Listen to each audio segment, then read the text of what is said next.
We are going to let the audience come. Good luck, everyone. Thank you.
Welcome to Catalyst of Change, Advancing Equity and Inclusion in Science. This seminar is in English with interpretation available in Spanish and French. Kindly select the language of your preference in the Zoom menu bar. This seminar is being recorded and made available on CIMIT Webcast YouTube channel. You are invited to submit your questions via Slido for our distinguished speaker of today to be addressed in the open Q&A session right after the conversation. We are hearing today from Aslihan Kes, founder and principal at Phaselis Strategic Advisory, a senior development economist and policy advisor with over 20 years of experience at the intersection of gender equality, food systems, and international development finance.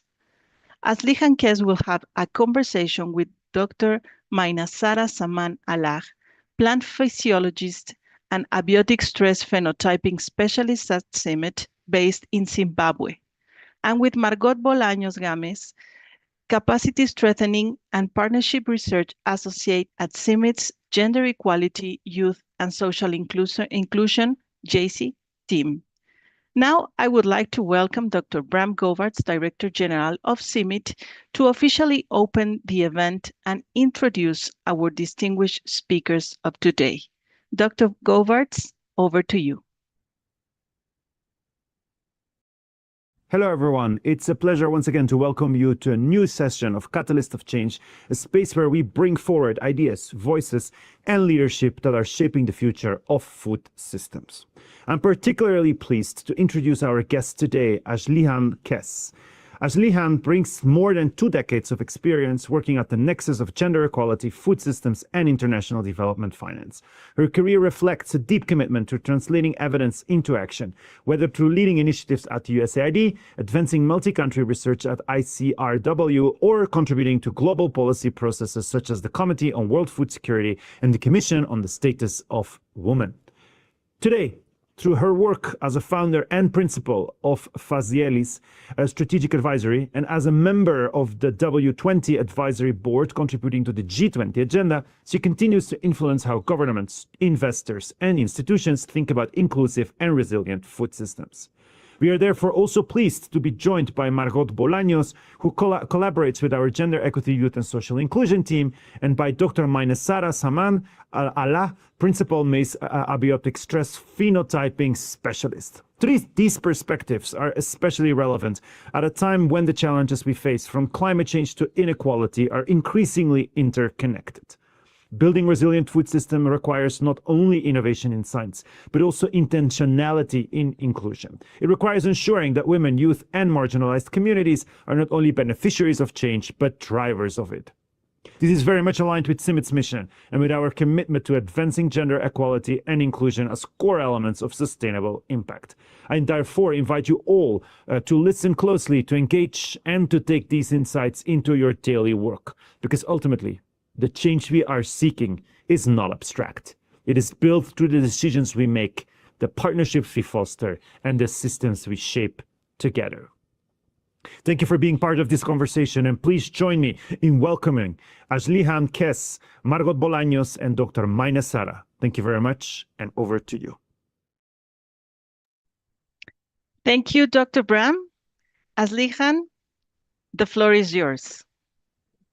Thank you very much, and thank you, Bram, for those opening remarks and introduction, and of course, CIMMYT colleagues for inviting me today to be part of this webinar series. It is a real pleasure to join you and share my professional journey, insights and reflections from my career that Bram kind of summarized, during which time I wore a number of different hats.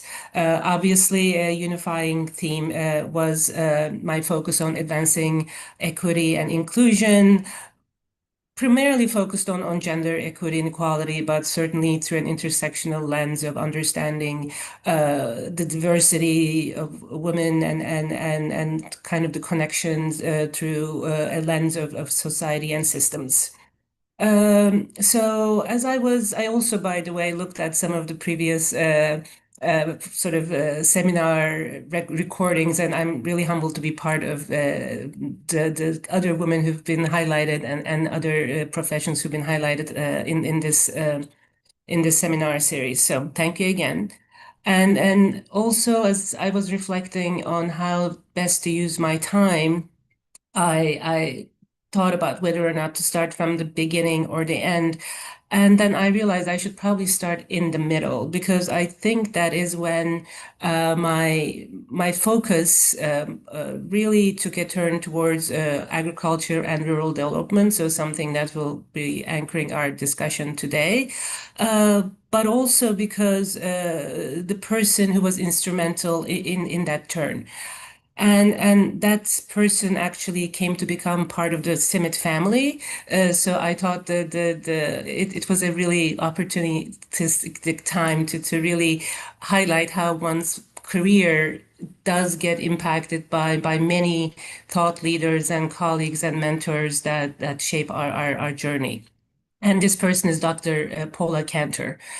So I had the privilege to work with Paula at the International Center for Research on Women soon after she came back from Afghanistan, having led research on agriculture and rural development in that country. And I think as I'm sure most of you on this call know her, but she then became a part of the CIMMYT family as a gender and rural development expert and as a senior scientist. For me, that coincidence really was really important in shaping how I think about agriculture and rural development. And I will get to this. I'm an economist by training. So even though my work prior had touched on issues of rural development and landless poor and so forth, I would say, and I recognize now that my lens was through a lens of an economist. So I taught about and researched issues of informal markets or missing markets and asymmetric information and how that was impacting outcomes in terms of efficiency and growth in the sector. But I think through the collaboration with Paula, I really started thinking of agriculture as much a social construct as an economic construct. I think that opening of that lens really brought a lot of interesting questions and curiosities and understanding as well on how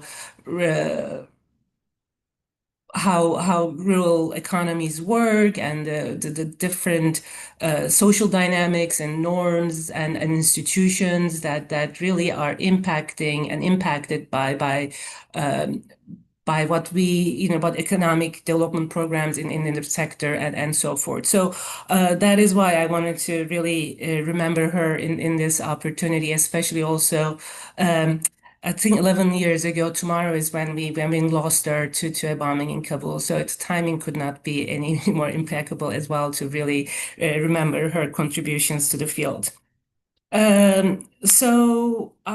With that, I will now go back to the beginning of my journey. I was born and raised in Turkey, hence that's the source of my name. And with a few exceptions where my family relocated in various countries and also a year abroad, I spent as an exchange student abroad. That's where I was born and raised and where I completed my university degree. I mentioned those times maybe I traveled because they were really important in shaping what I thought I would be when I grow up. I really wanted to study international development and be a diplomat and work on world peace and a borderless world. That would have been a pretty difficult task, I would say. But those were really foundational experiences from my early childhood that kind of gave me a first glimpse of what I wanted to do professionally.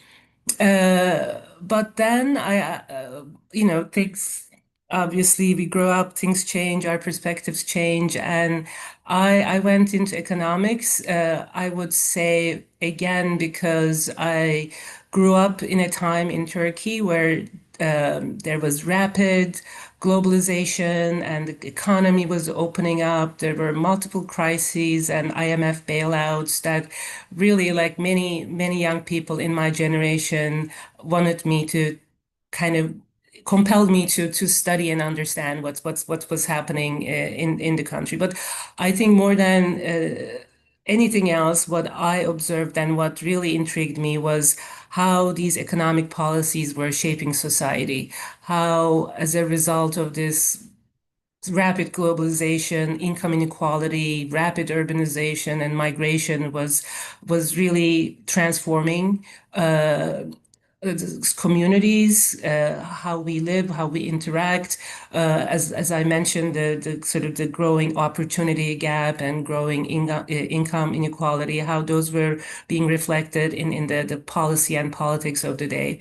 And those were some of the questions I wanted to understand more, and hence I went into the direction of studying economics.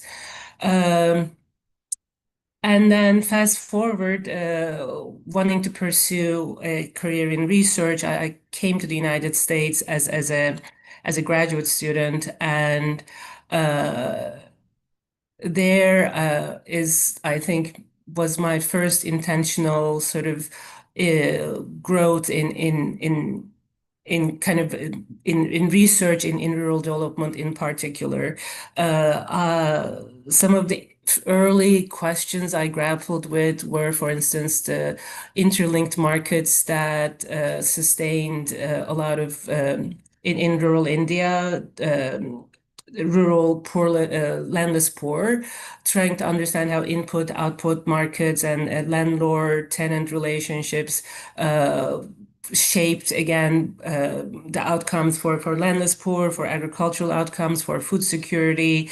And then jumping off that, I spent quite a lot of time thinking and researching microfinance, social capital that drives some of these kind of more community-based informal financing systems that are a landline for many people in rural communities, especially women. So that is the direction that my research started taking me towards rural development, towards issues of financial exclusion and inequality and gender inequality. So after a couple of years, and this is where I was at University of Texas at Austin during my graduate program, I realized that I really wanted to break out of theory and take my research interests in the applied sphere. And I think that's when I decided to sort of leave my graduate studies and start really hands-on working on a research space, which brought me to the International Center for Research on Women. And this is, again, one of those, as I mentioned, decisions that really brought me truly into the gender space and feminist economics. And what was also very enriching in my time at ICRW was the way research was being shaped and being executed.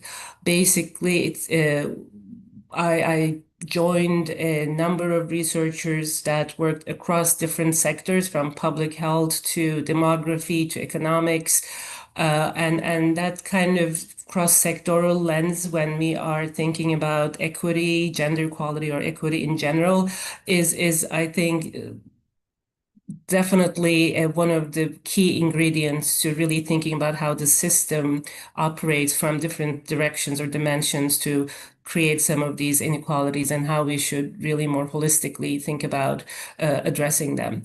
And the other piece, as I mentioned, was the fact that I finally got to let me see, go to the field and really start working with colleagues, understanding the dynamics of, can you see my screen? I hope you can see my screen. Yes, you can.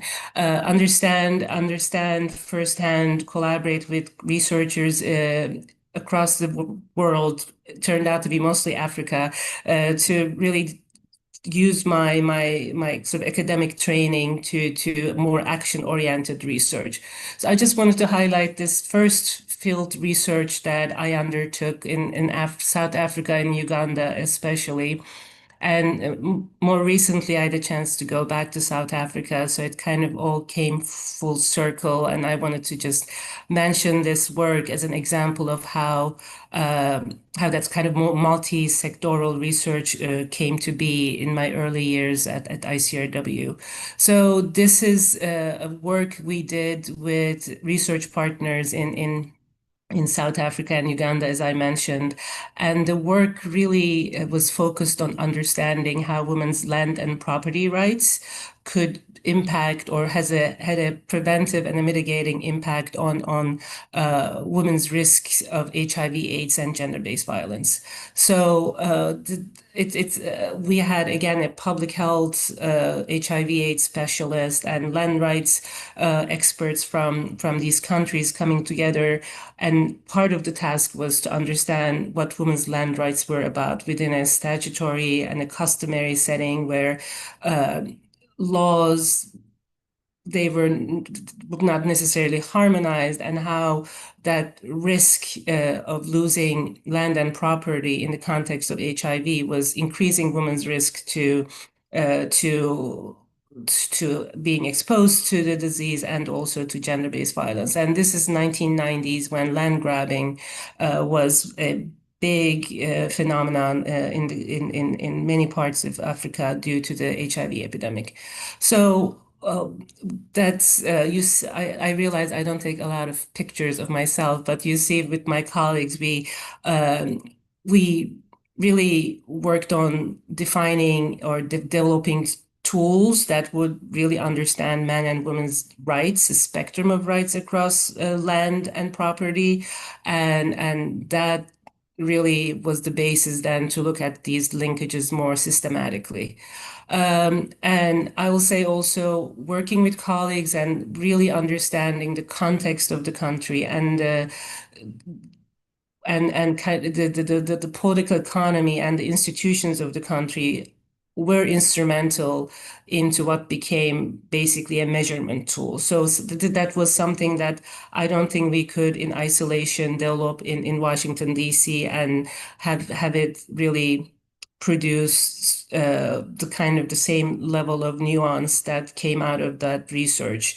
So that kind of partnership and really locally led thinking of research and implementation of research was critical to me, and early learning on how I would want to sort of further my career in research. And on a lighter note, I also learned a lot about cricket in the time that I ended up studying, traveling around South Africa, and really made friendships and built collaborations that continued on for many, many years. So I have one more slide, but I'm going to stop and go back and then come back to this later.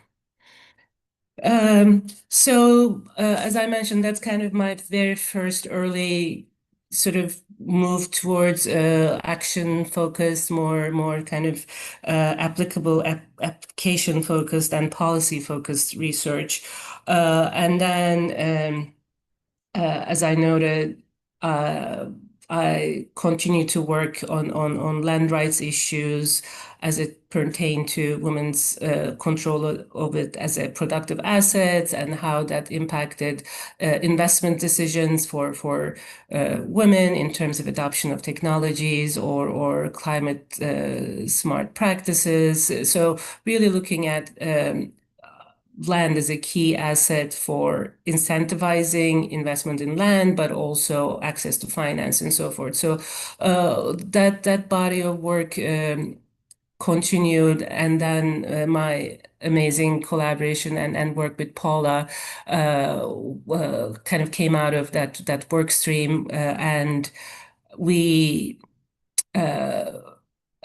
I think at that intersection, we really started thinking about gender transformative approaches. I'm aging myself, but I think as a terminology, gender transformative approaches came around the same time when at ICRW, in collaboration with Paula and others, we were trying to dig deeper and grow our portfolio of work around agriculture and rural development. So we designed several programs where we try to take that concept of really thinking about not women in development, but gender and development, and engaging men, and really interrogating norms, understanding and interrogating and trying to influence norms to the benefit of not just women, but men, women, communities, households in general. So that one of the examples of that work was in Kenya, in Kisumu,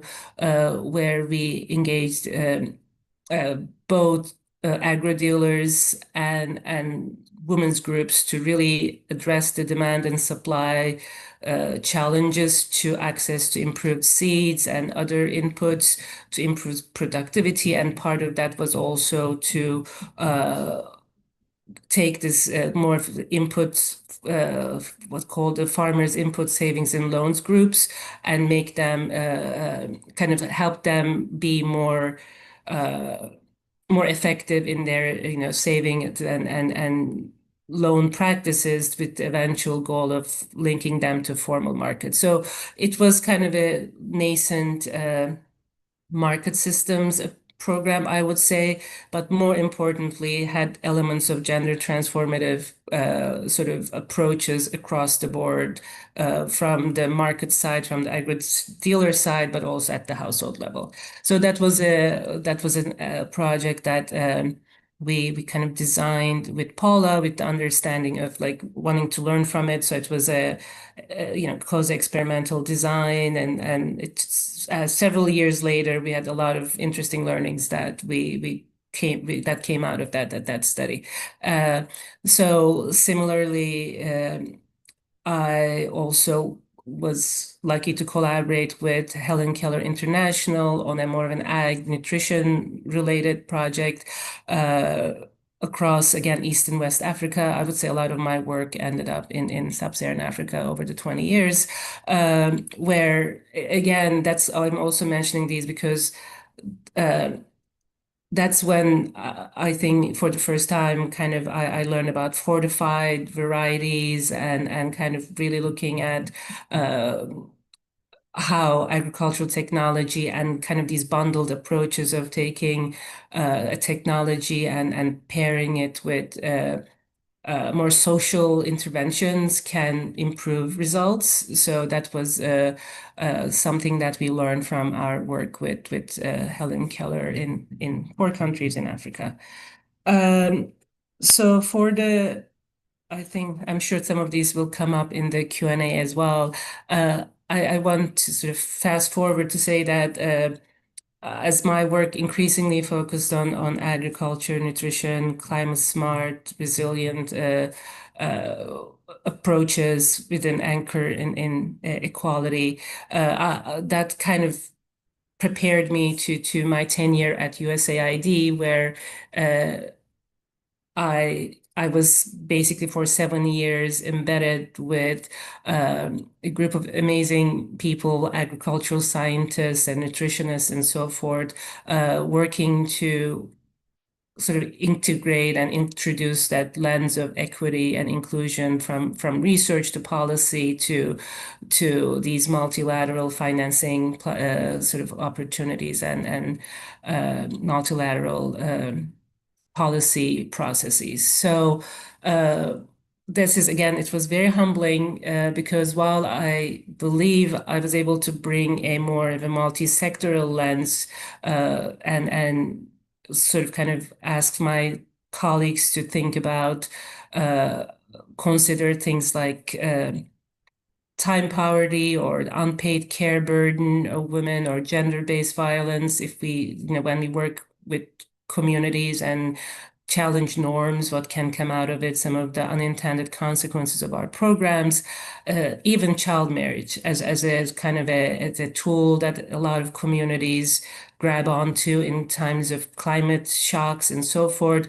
I learned a lot in return from them in space of livestock vaccines and fall armyworm and well, this space that I was kind of on the edges of, but never at the center of. And it was really an exciting challenge to kind of learn and think and co-create approaches that would really bring that inclusion lens to the science, the core science elements of what we were doing at USAID.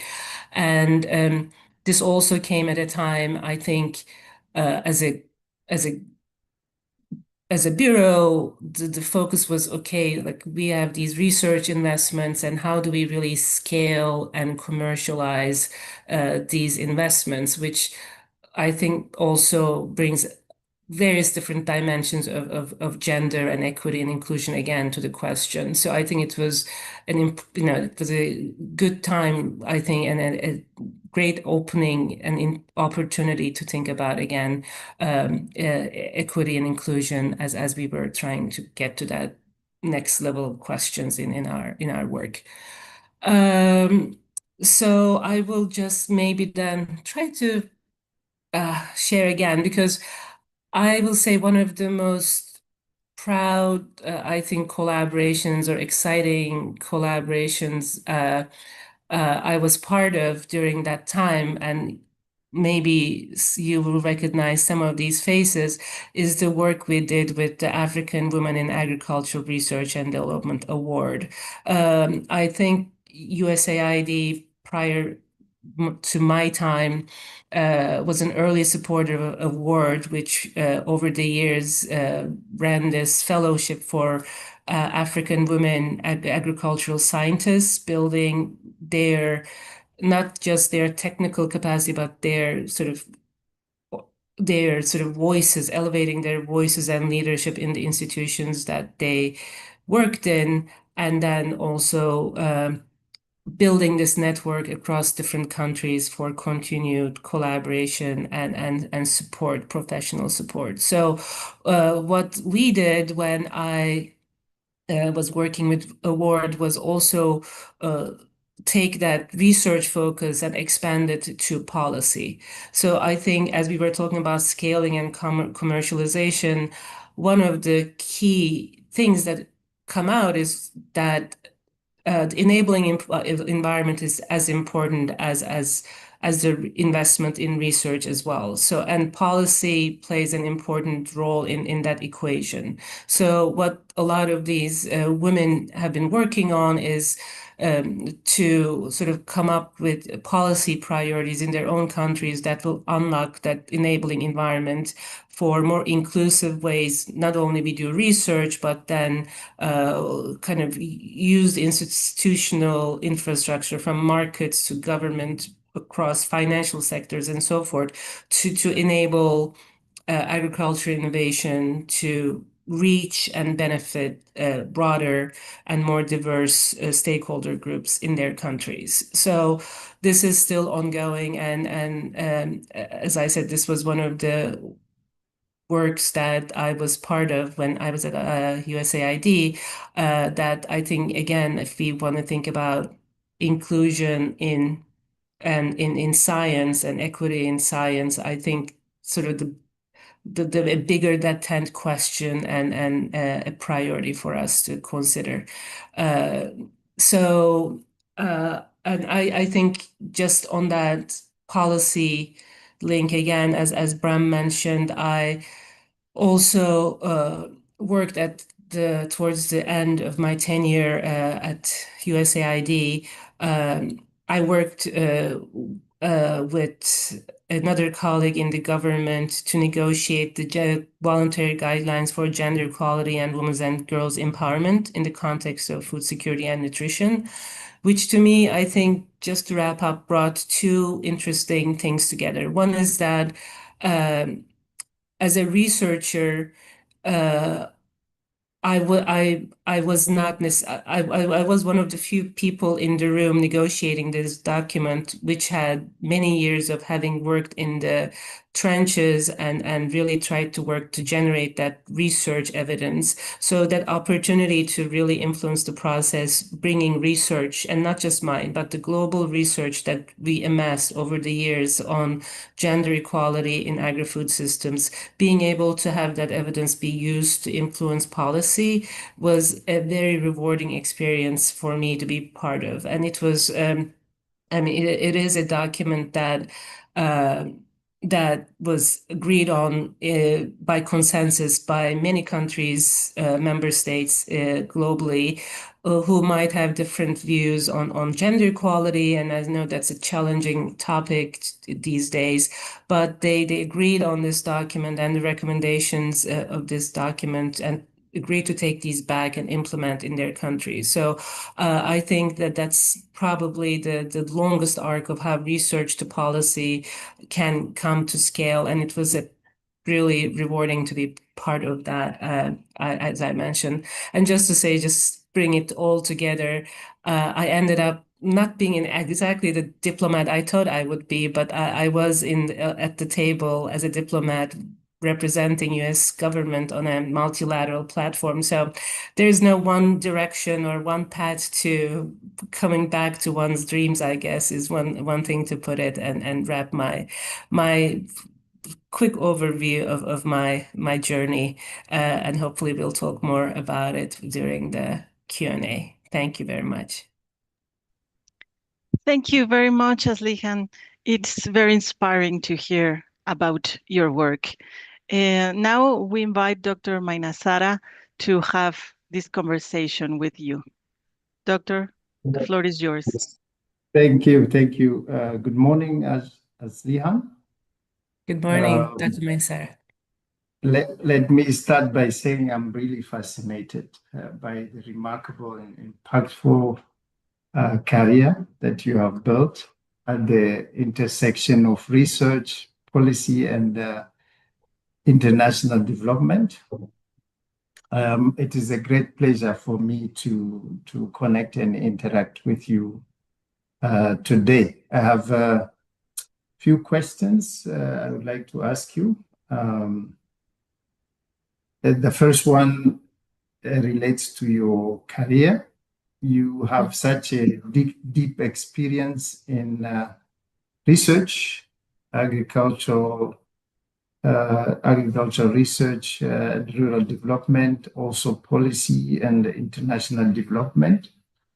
Can you tell us how the different roles you played, through your career have shaped your understanding on equity and inclusion in science, especially food systems? Absolutely, and thank you for that question. I think there's several things I would like to highlight, and I'm going to try to keep it short for more questions. I think, first of all, you mentioned various hats, and I do believe, and I touched on it a little bit, while I spent the first more than a decade of my career in research, I think what really shaped my understanding of the whys and the hows of equity and inclusion came from my collaboration with partners in countries that I worked in. So, and that's just in terms of how some of these issues emerge in different contexts and shaped by the context that we work in, but also how some become emerge as more of a priority. So I think it really gives a perspective on what do we mean, or what does equity means, inclusion means in a certain context when it comes to a certain topic. And if we bring it back to agriculture and rural livelihoods, and we talked about it too, it's not just about women, it's not just about gender. There are many dimensions of equity and inclusion that are in question when we are talking in an indigenous peoples community, or pastoralists, or urban food systems. So I think that kind of context certainly brings an understanding of what these concepts are. And secondly, as we move in, especially as I mentioned in the biophysical science space more recently, that came even more of a clear takeaway for me, is that equity and inclusion is not just a question of end product. So it's not just serving like how research kind of benefits the communities or the population we are targeting, but throughout the research process, how inclusive we are in shaping our research questions, or what kind of questions are being asked of our research. Those are really, it starts from the very beginning of the research of thinking about those, that then leads to results that we intend. So it should not be an end point thinking, but really a whole life cycle in the research process that we should think and consider equity and inclusion as important points. And that's why I highlighted award, because I think, for instance, when women lead research agendas shift. It doesn't need to fall on women to really open the lens on research, inclusive research. But I think what we see is that women's leadership does bring a different kind of perspective. So inclusion in that space of women leadership being elevated and being empowered is important, because then the questions we ask are interesting, more diverse, let's say. And when we think about what intersectionality in science means, is that we just don't think about women farmers, let's say, as a monolithic group, but think about all the different ways they are different. So, and that when we go and study a research question in a community, we make them a part of it from the early design to at the end as consumers of research, that they are part of it. Our process is not extractive, but we come back and include them at the very end as well as owners of the knowledge that are generated from our research. So that's, I think, what I mean from the beginning to the end on how inclusion and equity shows up for me in science. Thank you very much. Yeah, yes, largely.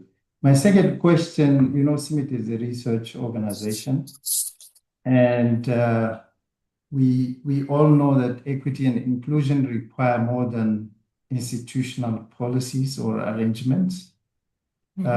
Sometimes cultural change, accountability are also essential. In your view, should organizations take more deliberate actions, such as maybe positive discrimination in, recruiting scientists and so on, to accelerate progress? Do you think is something that can help? This is like a lifelong question. I do think that there are ways to encourage more women, more young people, or sort of just a diverse voices, and help them come into the science space. And I think I would say, yes, positive discrimination has its place for sure. But I think what needs to be clearly communicated in those situations is that it is not a zero-sum game. It's not that, because, young people are being, elevated doesn't mean that, us older people are losing, or if women are being encouraged to join, then men are losing out.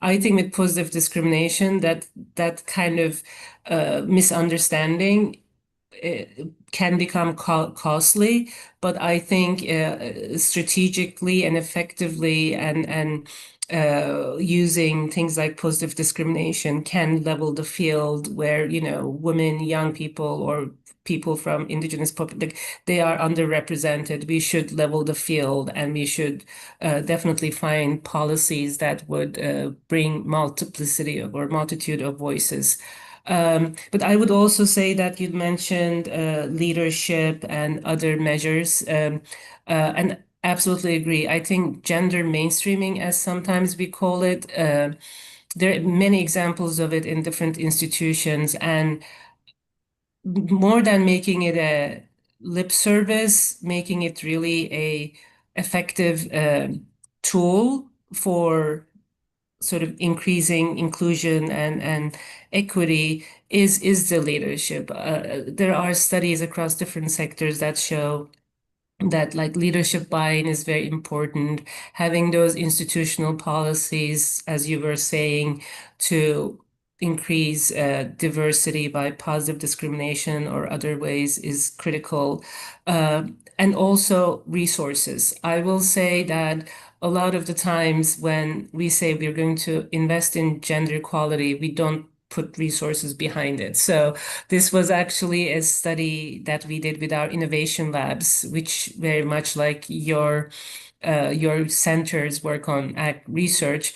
And that was one of the findings that came out of that work was leadership was important, having gender expertise in teams were important, but also important was having resources to support the kind of efforts and initiatives that we were hoping would deliver more inclusive and equitable research outcomes. So yeah, I hope I answered Thank your you. question and a little bit more, Yes. but that was a very exciting question to jump into. Yes. Thank you. Another exciting one. If given the possibility to rewind your career and start again with the knowledge that you have today, what would you do differently? Are there key decisions, opportunities, or moments that you would approach in a different manner? That's a big one because, I guess it's no surprise post USAID, I've been asking that question myself quite a bit. What is next and reflect on what I did and how or if I would do things differently. And I would say probably not. I think I definitely used my sort of foundational years as a researcher. I found those years to be very, very helpful as I moved away from research, when I moved to the funder side, when I walked in the policy side. So I think every piece of what I did was kind of a building block to the next level. So I do see that so if I took any piece of it, I don't know that I would end up where I am very, very, I think I felt like where, my contributions and kind of, I think I kind of fulfilled my initial vision, as I was saying earlier, on really bringing different lenses to what I think was always what I wanted to do, which was international development and building communities that are, that are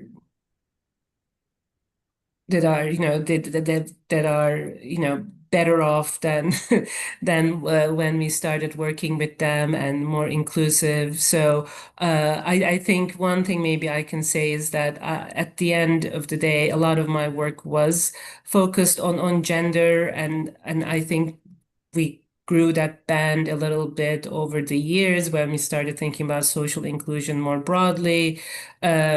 I wish I did more time maybe thinking about those intersectionalities more from an earlier time. I think it's the silo effect comes into mind that might have been limiting.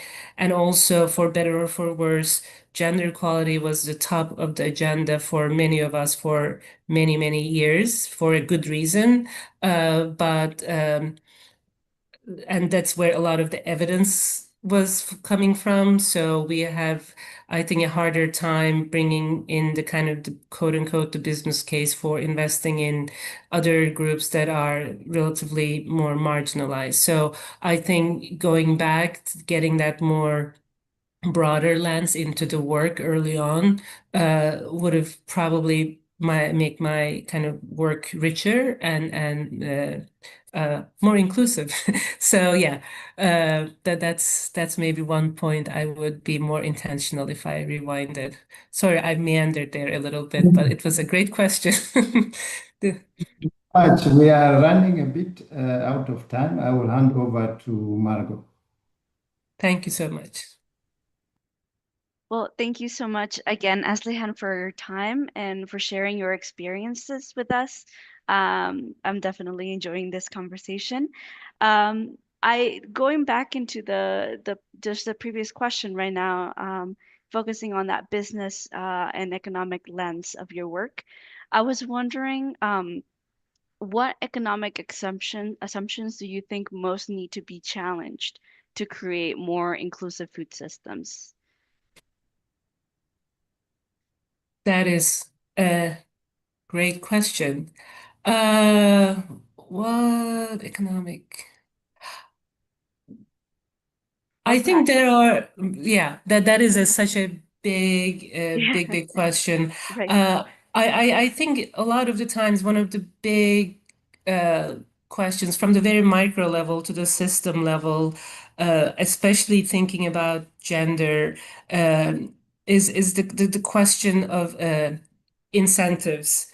I think economics, economic theory is very much defined by kind of the rational individual and incentives and maximizing utility and so forth. But in a lot of the, I think, contexts that I've worked in, and that's the kind of the political economy, the norms, the social context or the culture in agriculture comes in, where incentives are there. So there needs to be a kind of an understanding that I think farmers or the food system still have economic incentives are there, but the constraints that really work with those incentives are different. All the other things that I mentioned. So really having a more heterodox view of what those informal and formal institutions are and how they interact with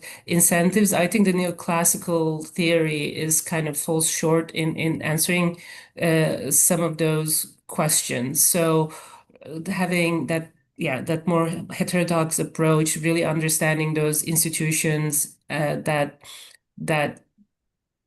especially informal institutions that shape those incentives and sort of and interact with those incentives are the ways to, I think, we need to think about when we are thinking about food system transformation or agricultural development.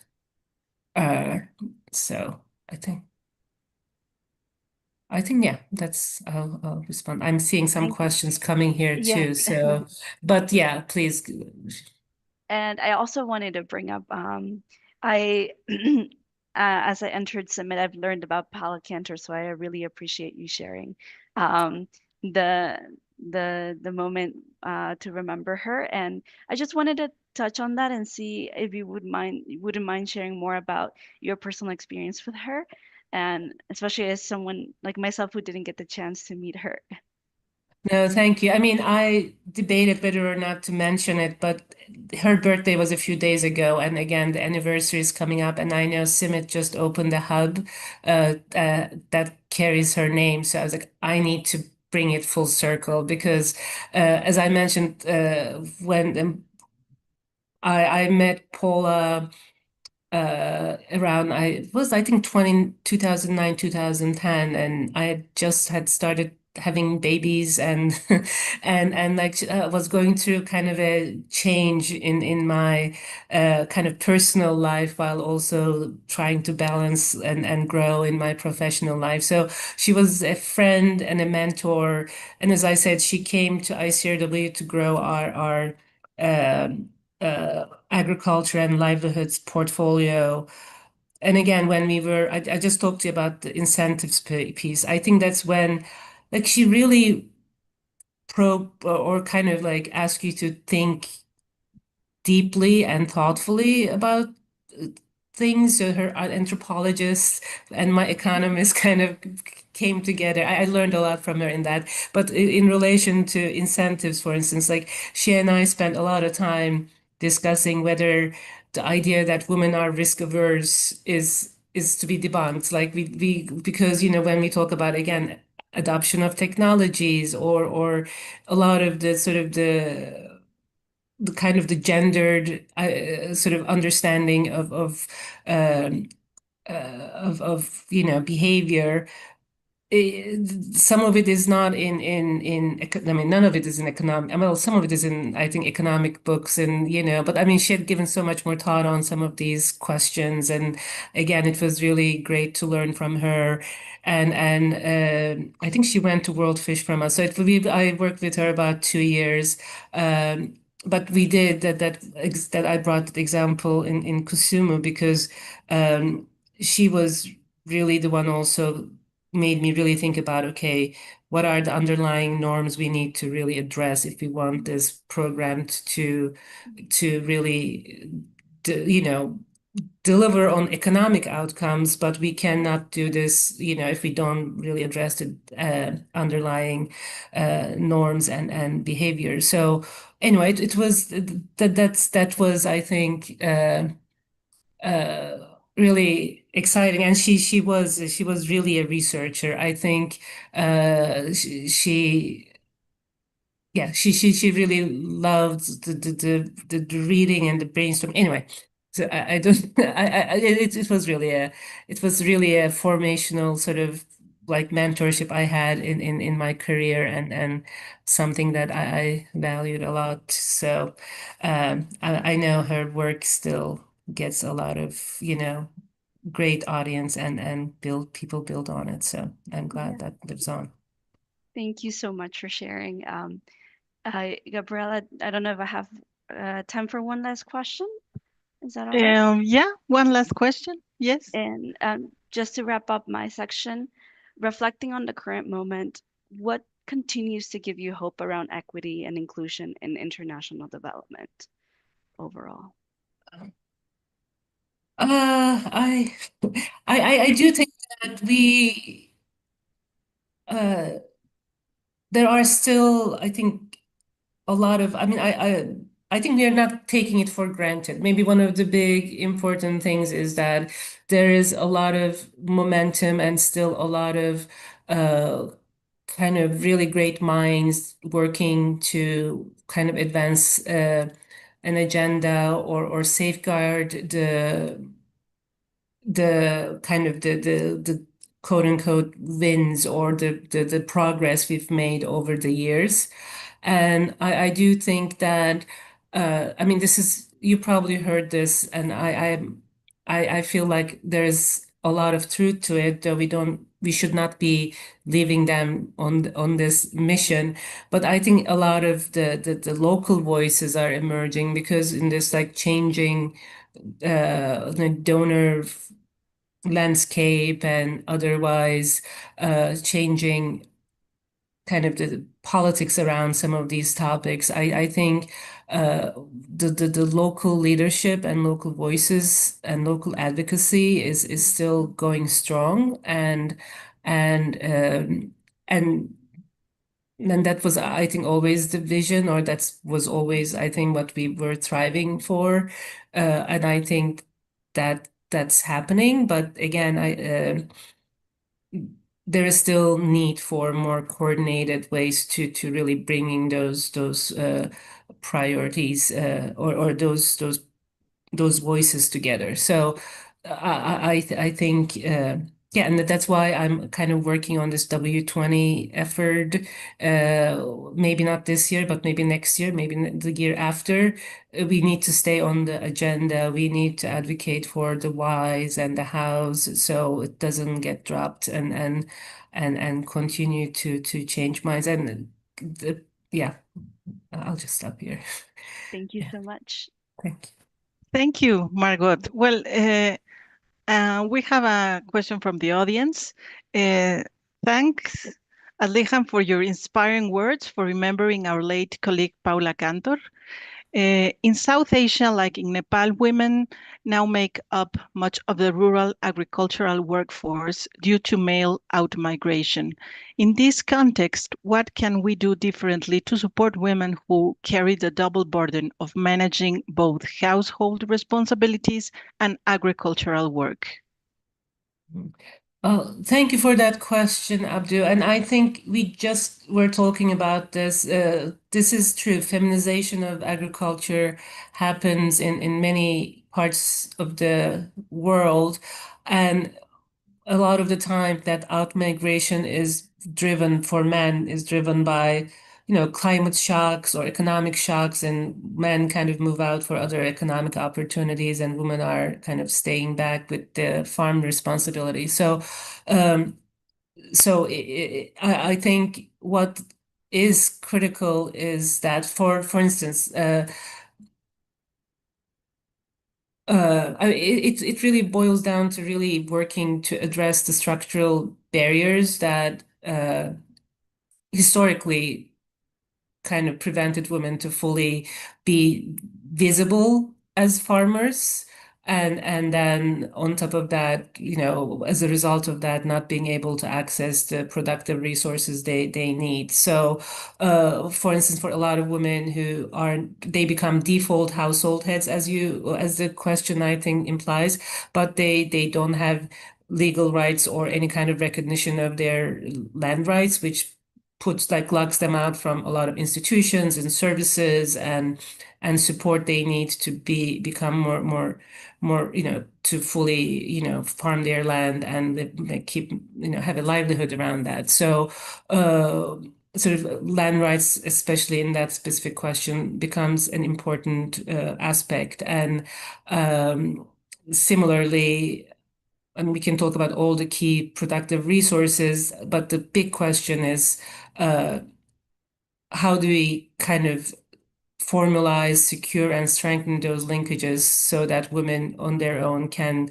continue managing the farm? I think household responsibilities and agricultural work, there are many ways to think about it, from rural infrastructure that can alleviate some of those household responsibilities, some of the ways social protection systems can come in to, again, provide institutional or system level opportunities for women to kind of get some time out of household responsibilities. I think at the intersection of household and agricultural work, I know CG system included, there are a lot of innovations around irrigation and mechanization and so forth that we have to, we would want to make sure that women again have access and can benefit from. So there are a lot of those like smaller things that we can do, I think, but the big picture is the fact that more and more women are becoming kind of the leaders and by default, like the heads of their household working in agriculture. It's even more urgent than before to make sure those structural challenges are addressed and they are really recognized as farmers. They are farmers, but they're not showing up in our systems because of lack of data, lack of land rights, lack of, some of these institutional pieces. Okay, thank you very much. Well, on behalf of Dr. Bram Govaerts, Director General of CIMMYT, we thank Aslihan Kes for sharing with us your personal and professional growth. Thank you, Dr. Mayna Sara, and thank you, Margot, also. We invite the audience to join the upcoming Catalyst of Change, Advancing Equity and Inclusion in Science seminar. Have a great day and have a nice evening. Thank you all. Thank you very much. Thank you both.